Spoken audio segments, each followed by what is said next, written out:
Right. ఒకసారి చూసుకుంటే skill నిల్, విద్యా విధానం అధ్వానం, అరకొర సిబ్బంది, అత్తసారు బడ్జెట్, విద్య కోసం జాతీయ సగటు ఖర్చు 14.7%, తెలంగాణలో మాత్రం 9 లోపే.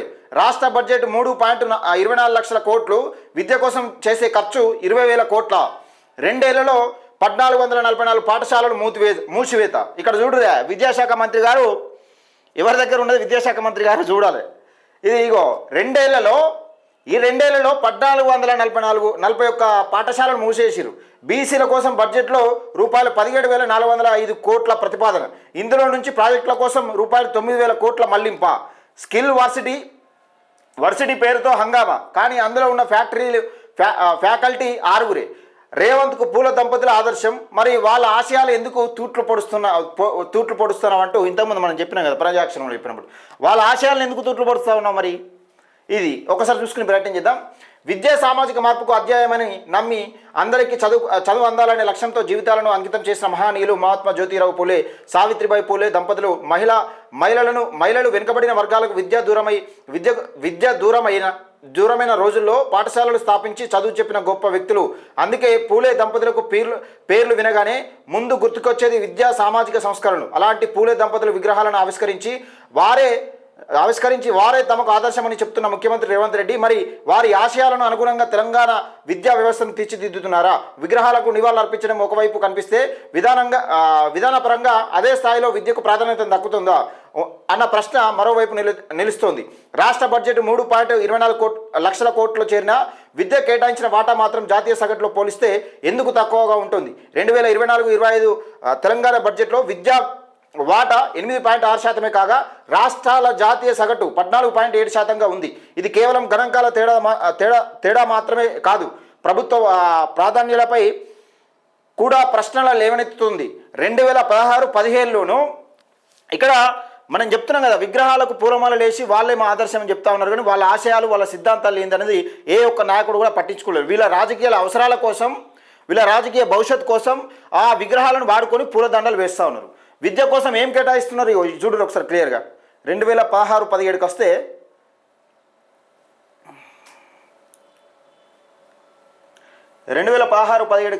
ఒకసారి చూద్దాం. స్కిల్ నిల్ ఇక్కడ చూద్దాం. 8.2%తో తెలంగాణలో 17 రాష్ట్రాల కన్నా తక్కువ సరాసరి నమోదు కావడం గమనార్హం. ప్రతి ఏటా రాష్ట్ర బడ్జెట్ పెరుగుతోంది, కానీ విద్యకు కేటాయించే వాటా మాత్రం ఎందుకు పెరగడం లేదు? రేవంత్ రెడ్డి పూలే దంపతులను విద్యా సామాజిక సమానత్వానికి పునాదిగా భావిస్తే మీ ప్రభుత్వం బడ్జెట్లో అదే స్థాయి ప్రాధాన్యత ఎందుకు ఇవ్వలేకపోతుంది?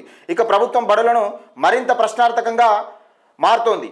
UDISల లెక్క ప్రకారం రాష్ట్రంలో 43,083 పాఠశాలల్లో 69.15 లక్షల మంది పైగా విద్యార్థులు చదువుతున్నారు. గ్రామీణ తెలంగాణలో 59.8% మంది విద్యార్థులు ప్రభుత్వ పాఠశాలలపైనే ఆధారపడుతున్నారని ASER 2024 చెబుతోంది. అయినా ప్రభుత్వ బడుల్లో ఉపాధ్యాయులు కొరత, ఏకోపాధ్యాయుల పాఠశాలలు విలీనాల సమస్యల పరంపర కొనసాగుతూనే ఉంది. 2 ఏళ్లలో 1441 పాఠశాలలు మూతపడిన పరిస్థితి నెలకొంది. పిల్లలు లేరని బడులు మూసేయడం సులభమే, కానీ ఆ పిల్లలు ప్రభుత్వ బడులకు ఎందుకు దూరం అవుతున్నారో లోతుగా విశ్లేషిస్తే నాణ్యత, మౌలిక వసతులు, ఉపాధ్యాయులు లభ్యత వంటి వ్యవస్థాగత సమస్యలు స్పష్టంగా కనిపిస్తున్నాయి. పాఠశాలను బలోపేతం చేయాల్సిన బాధ్యత ప్రభుత్వానికి కాదా? రేవంత్ రెడ్డి అభ్యసన స్థాయి పైన ఆందోళనకర గణాంకాలే కనిపిస్తున్నాయి. 3వ తరగతి పిల్లల్లో 2వ తరగతి స్థాయి పాఠ్యాన్ని చదవలేని పరిస్థితి ఉంటే అది కేవలం విద్యార్థుల సమస్యలు కాదు, ఇది ముమ్మాటికి బోధన విధాన వైఫల్యం, పాఠశాల నిర్వహణ నాణ్యత లోపమే. మరోవైపు ఫీజు రియంబర్స్మెంట్, ఉపకరణ వేతనాలు బకాయిలు పేరుకుపోతున్నాయని విద్యార్థులు ఆందోళన వ్యక్తం చేస్తున్నారు. ఈ నేపథ్యంలోనే పేద పిల్లలు చదువుకు భరోసా ఇవ్వాల్సిన ప్రభుత్వం వారి చదువుల పట్ల నిర్లక్ష్యం చేస్తే పూలే దంపతుల ఆశయాలు ఎక్కడ నెరవేరుతాయి? ఇక యువత నైపుణ్యాలను అందిస్తామని ప్రతిష్టాత్మకంగా తీసుకొచ్చిన స్కిల్ యూనివర్సిటీ విషయంలోనూ ఇదే పరిస్థితులు ప్రశ్నలు లేవనెత్తుతున్నాయి. స్కిల్ యూనివర్సిటీ పేరుతో ప్రభుత్వం పెద్ద ఎత్తున ప్రచారం చేస్తోంది. పరిశ్రమలకు అవసరమైన నైపుణ్యాలు, ఉపాధి అవకాశాలు కల్పిస్తామని చెబుతోంది.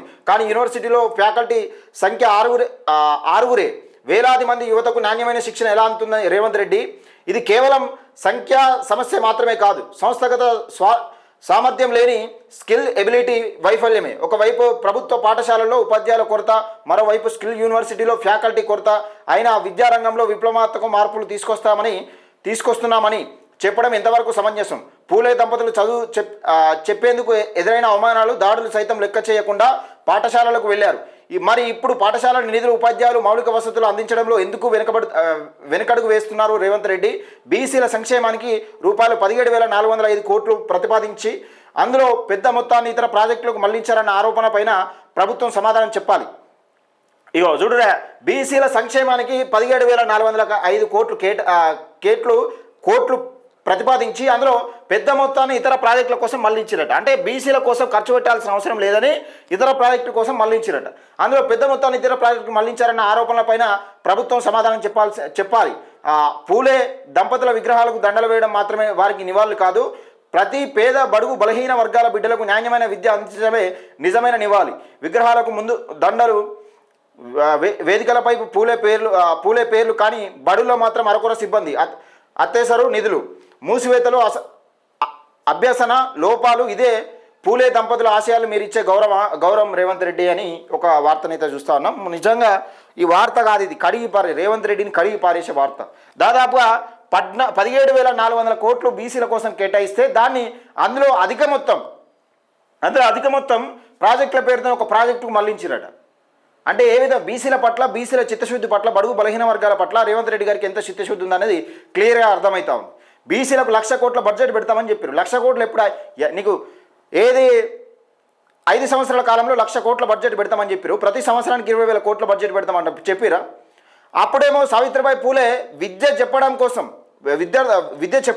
చదువు చెప్పడం కోసం అవమానాలు భరిస్తే ఈరోజు మీరు బడులు బందేసి దాదాపుగా ఈ రెండు సంవత్సరాల కాలంలో 1,441 స్కూళ్ళు మూతపడ్డాయట ఈ 2 సంవత్సరాల కాలంలో. అంటే మన విద్యా విధానం, ప్రభుత్వం విద్య పైన పెట్టుతున్న పరిస్థితి ఎట్లా ఉందనేది క్లియర్గా అర్థమవుతా ఉంది. ఇది మిత్రులరా, ఇదిగో నిన్న ఇది అడిగినందుకే ఇలా చెంచాలతోని ఇలా అనుసరులతోని కొంతమందిని కౌంటర్ ఇప్పించే ప్రయత్నం చేస్తూ ఉన్నారు. ఈ కౌంటర్లకు తీన్మార్ మల్లన్న భయపడ్డాడు కాదు రేవంత్ రెడ్డి. గుర్తుపెట్టుకో, నువ్వు తెలంగాణ రాష్ట్రంలో ఎమ్మెల్సీ ఎన్నికల కోసం బీసీలను మచ్చిక చేసుకునే ప్రయత్నం చేస్తూ ఉన్నట్టుగా బీసీ ఉద్యమాన్ని అణచివేసేందుకు బీసీలకు ఏదో న్యాయం చేసిన అనే విధంగా చెప్పుకునే ప్రయత్నం చేస్తూ ఉన్నావు. ఈ డంబాచారం బందేయాలి ఇప్పటికైనా. రైట్ మిత్రులారా, మనం తెలంగాణ రాష్ట్రంలో మన విగ్రహాలు మన బడుగు బలహీన వర్గాల విగ్రహాలు కాదు, వాళ్ళ ఆశయాలు ఏంటి, వాళ్ళ సిద్ధాంతాలు ఏంటి, వీళ్ళు పాటిస్తున్నది ఏంటని ఒక్కసారి గమనించుకోవాలి. ఇప్పుడు వేస్తారు, మాలలు వేస్తారు. ఇప్పుడు వాళ్ళ రాజకీయ స్వలాభం కోసం వాళ్ళు ఏమైనా చేయగలుగుతారు, వాళ్ళు చేస్తారు కూడా. మసిబూచి మారడికాయనే చేస్తారు వాళ్ళు. కానీ అది ఎవరి కోసం చేస్తున్నారు, ఎందుకోసం చేస్తున్నారో ఒక్కసారి ఆలోచన చేసుకోండి.